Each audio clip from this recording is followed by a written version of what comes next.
What's up, everybody? Welcome back to Glass Soldiers Duty Bound. So it is the midday payday podcast, and it's the 15th, right? So don't adjust your volume. You're in the right place. Thank you for joining me. So I'm gonna take a page from being coachable and teachable, right? So every YouTuber and influencer always encourages people to like and subscribe, right? So don't forget to hit that notification, like and subscribe so that you can get notifications when we drop, like every 1st and 15th. If you get paid every 14 days, then you already know what time to look for the episode, right? We are still in the month of October. It's Domestic Violence Awareness Month. I kind of led you guys down my journey of domestic violence, which I don't really get a chance to talk too much about because most of my focus has been on sexual trauma. But I want to begin to be more transparent in my journey so that those that are listening understand that this is not a passion project for me. This isn't just because something happened to me in the military, right? My journey is a lot more nuanced and a lot more up and down roller coaster like than most people know. And so I'm hoping that that adds to the conversation, the credibility of who I am uh, in in this space. And so a lot has happened in the last 14 days. A lot in terms of awareness, in terms of advocacy, just me in general. I don't know about y'all. 14 days is a lot of days to live, and so much can happen in that time. So let's get into it, right?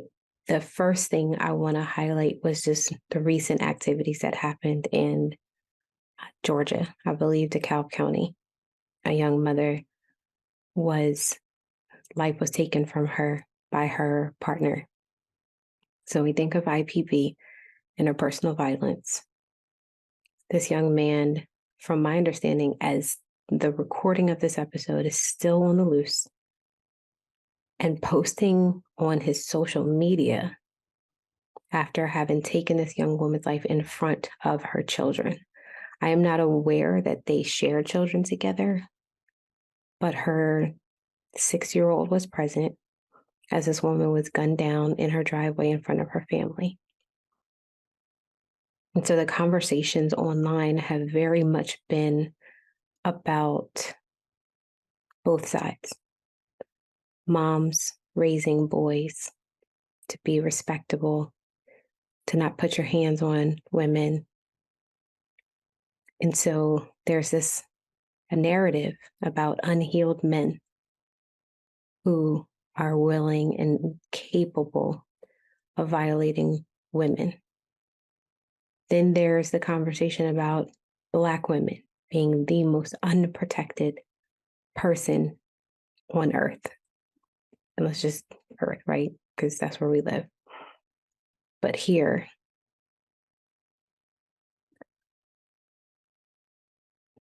and then there's the other side of it, right? The why don't y'all leave these men alone? When is the best time? Women stop getting involved with these violent men. All of those conversations deserve to be talked about and taught. What's the appropriate response? When is it appropriate to respond? You know, it's funny. Another podcaster that I listened to had Pastor Mike Todd on his podcast. I'm supposed to give him of my viewership, right? Give him some credit for having Pastor Mike Todd on there. But something he said was just really interesting about social media, and that responding to people online, getting upset when people make bizarre comments in your comment section or in your private messages. He said that is the equivalent of somebody riding down the street and yelling to him, "Hey, your wife's cheating on you." and him immediately going in the house and packing up his bags like, gotta leave you because guy on the street said you was cheating on me. The immediate interaction and believability.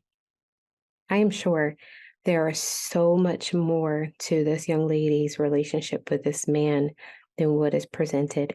And the bottom line is there are people hurting at the loss of life, and then the trauma that these children will have to process and walk through until the end of time, until their end of time.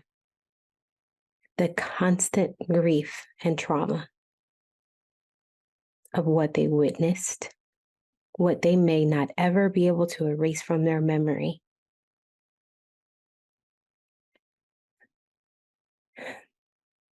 And as I think about what I mentioned the last time, and then here, having a safety plan, right? Everyone's the encouragement to get out the relationships, of course. You want to get out the relationship.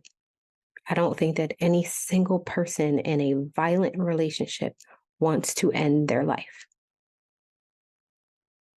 It's dangerous. And domestic violence is so unpredictable in terms of when it will escalate.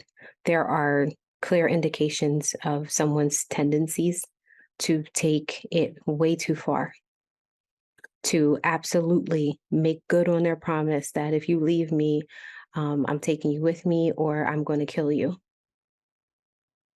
Yeah. There are indications and red flags. And so to talk about when it's appropriate to leave is difficult because there have been many that have gotten away, that have left, and were gone for weeks or months.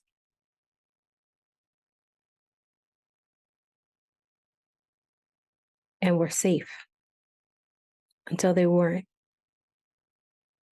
And so it's that constant vigilance, the constant triggering, looking over your shoulder, not knowing because of the unpredictability of someone else's emotions.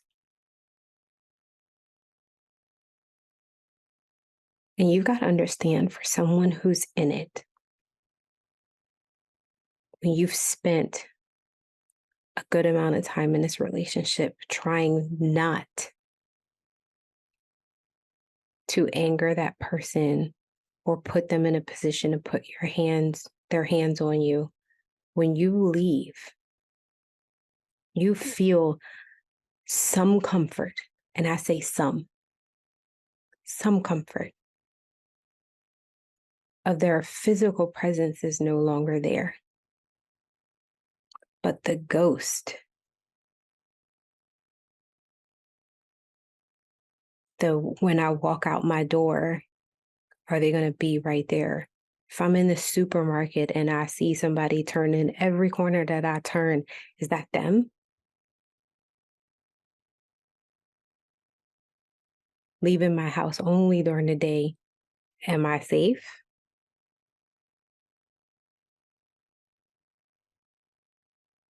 Being on guard all the time. And you're like, it's been weeks or months. I can let my guard down, right?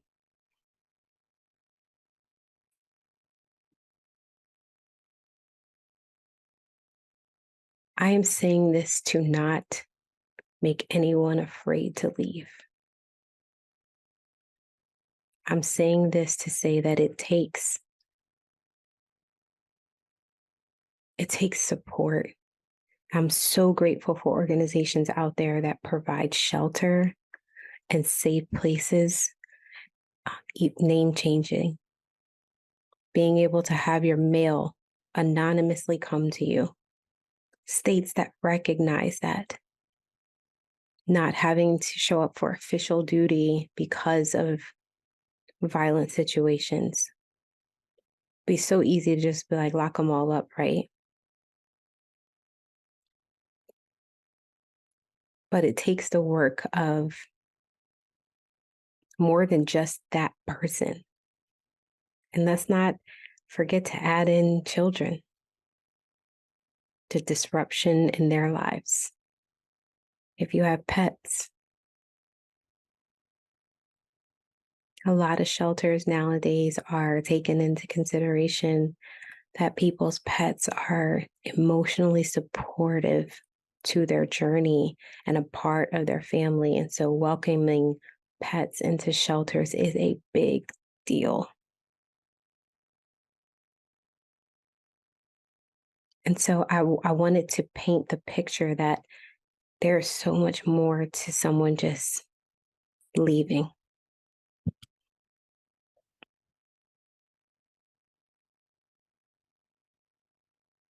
I don't know that there is an appropriate, like, safe time to leave. You plan, you have a safety plan, you have a safety partner too. And I've talked about this before. Um, one of the things that I was doing was because I didn't have control of the money, I didn't have a job. I was going to the store and I was making purchases for food. And I would purposely leave stuff off almost every week. So I was in charge of going shopping and picking up food. Um, I was in charge of making sure like meals were planned and things like that. So whenever I had to go to the store, I would always get cash back. Not a lot, $5 or $10 cash back, because cash back came up as the total and the receipt never reflected that there was cash back given. This was back in the day. So we're talking like circa 2005, 2006. And so I would take those small bills and I was hiding them in my closet. I had a set amount that I wanted to get to make sure that I could get across the US. At the time, I was in Arizona. And so my plan was to get to Jersey. I was going to sleep in my car with the kids. Wasn't going to stop anywhere, any hotels, because again, I didn't have any money or debit card. So everything had to be cash. And I already knew. Listen, I think we were still using MapQuest back then. So there was no way that I was going to stay in some motel that only took cash. I was crazy, but I wasn't that crazy, not with my babies, right? And so I took the money that I got from cashback and I hid it in my closet, in the back of the closet somewhere. I don't know if I put it in a shoebox or something. It was just a bunch of random $5 bills. Most of the time, I would crumple them up into like small balls and then throw them in this box.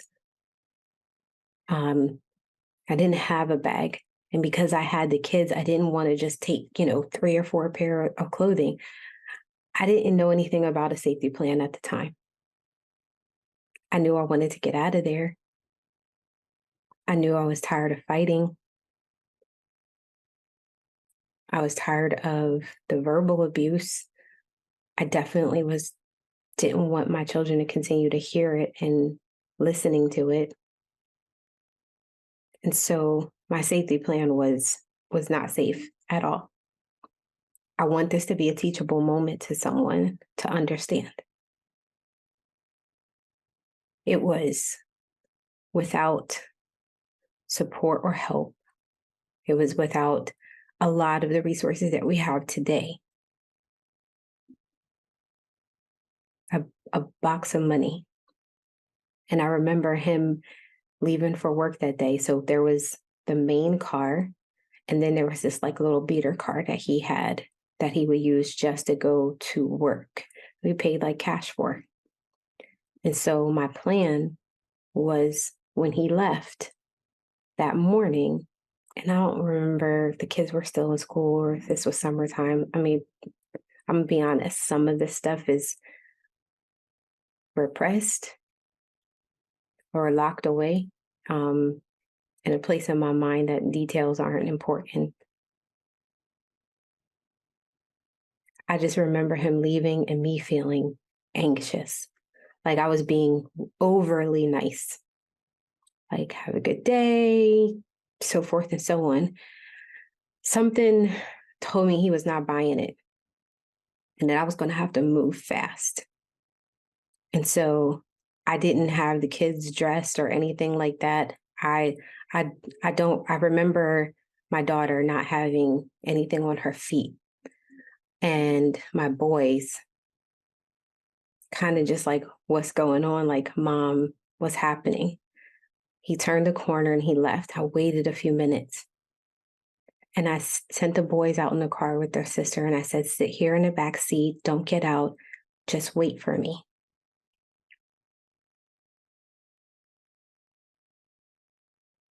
I remember running back in and getting the shoebox of money. And then I just remember grabbing clothes out the kids' drawers, just underwear drawer in my hand, dumped it in the car. Sock drawer in my hand, dumped it in the car. We had a SUV, a Durango.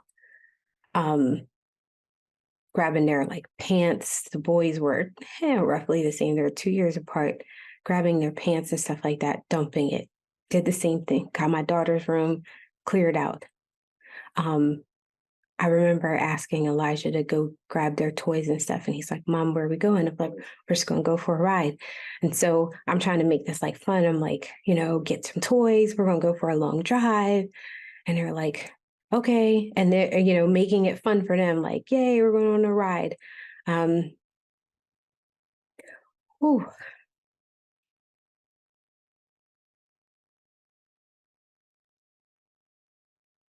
Then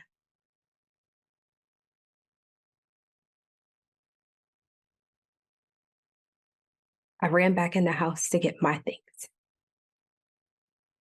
And I heard the door shut. But I didn't hear the pitter patter excitement of Elijah. I heard his boots.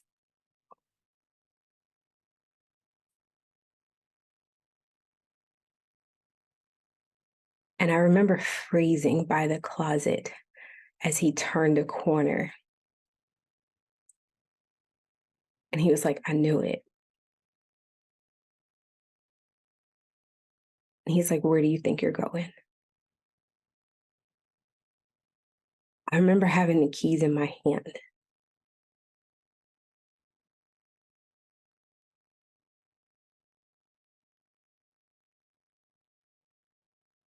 I don't remember exactly where he hit me or pushed me. I remember feeling the weight of his hand on my chest and the other hand trying to wrestle the keys from me. And I remember putting the one of the key rings around my thumb to try to hold on to the keys and him just pulling violently at my hand to the point that I thought that he had broke my thumb.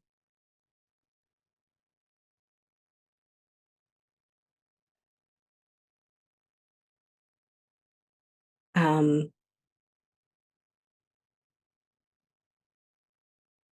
Screaming ensued. Children were in a car. Police were called.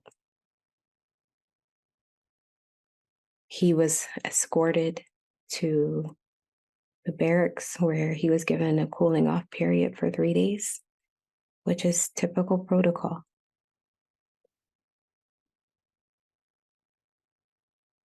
His command had a conversation with me and told me that because the vehicle was not in my name, that I could not take it and therefore I could not leave.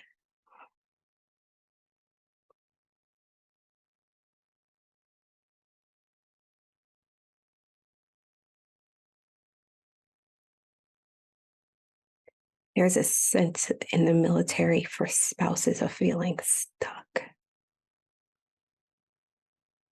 Back then, I don't in any way, shape, or form think that today in 2023 versus 2005, 2006, that much has changed in terms of the mentality. But when you're told this, regardless of what's going on around, the evidence of domestic violence, of abuse in the home, that because things are not in your name, you can't leave. I wasn't offered a shelter. We were offered counseling, marriage counseling, because surely let's fix the marriage and not the issue. The issue wasn't him putting his hands on me or being abusive. The issue was, let's fix your marriage, your military marriage, because you need these benefits and your children need you and they need their father. And oh, by the way, you don't live here. You don't have a Arizona driver's license, Arizona residence. You're foreign. You are a plus one to his service.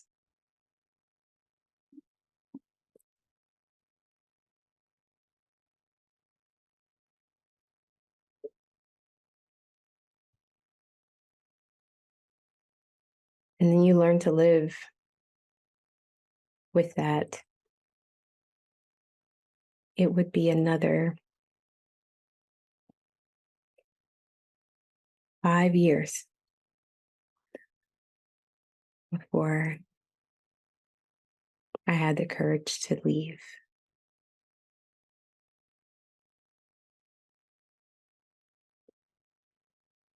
And in between all of that, leading up to leaving, there was more violence.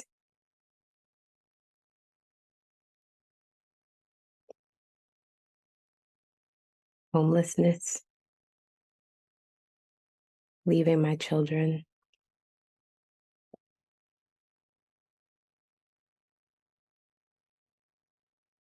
and finding the strength.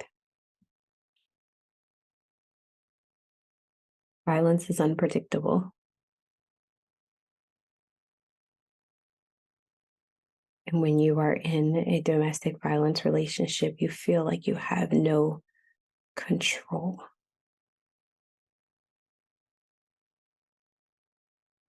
How do you offer hope to someone in this situation?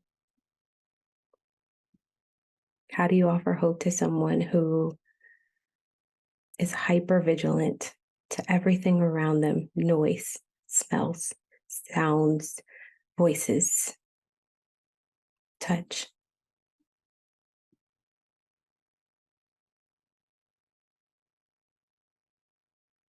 Community. A community that offers hope of resilience. That life is unpredictable. And every day is an opportunity to remove and detox the mess, the dirt, the shame, to empty out the clutter of guilt and unforgiveness, and offer them the opportunity to fill it with hope and joy and happiness, forward thinking. That today, I'm still here. Today, I have an opportunity for strength, for success.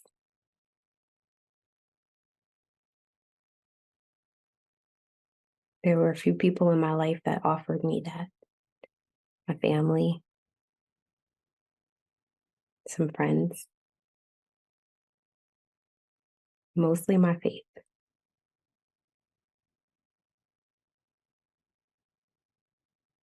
So with that, as we round the corner, right? of this episode, I want to remind you guys of some things that are coming up, and some things that I got to do in this 14 days, right? Again, a lot of life to live in 14 days. So I ran in the 39th annual Army 10 miler this year. I'm going to use the word run loosely, okay? Because I was traveling 10 days prior on a very rigorous schedule. And so your girl did zero training leading up to this. And yet, my friend Jamaica, shout out to Jamaica Inspires, because this run coach, when I tell you, she unknowingly pulled me through this race. Yeah, like without a doubt, she pulled me through this race.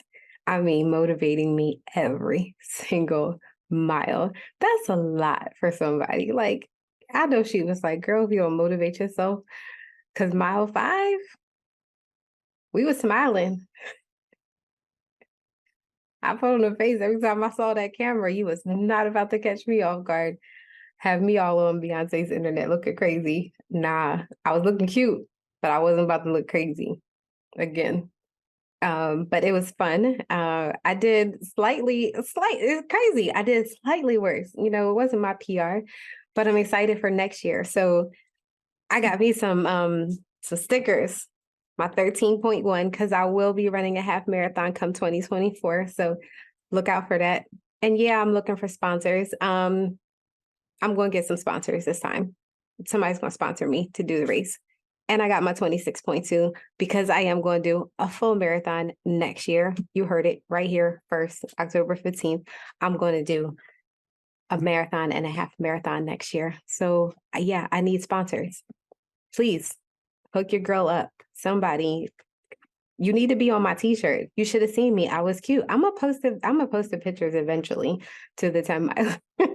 I had a couple of pictures, but I mean, your girl had on a one piece. Okay. And I had so many people come up to me. You're like, you are the cutest little. Yeah, little, because I'm still 4'11" on a good day. My WTF, where's the finish? Where is the finish line?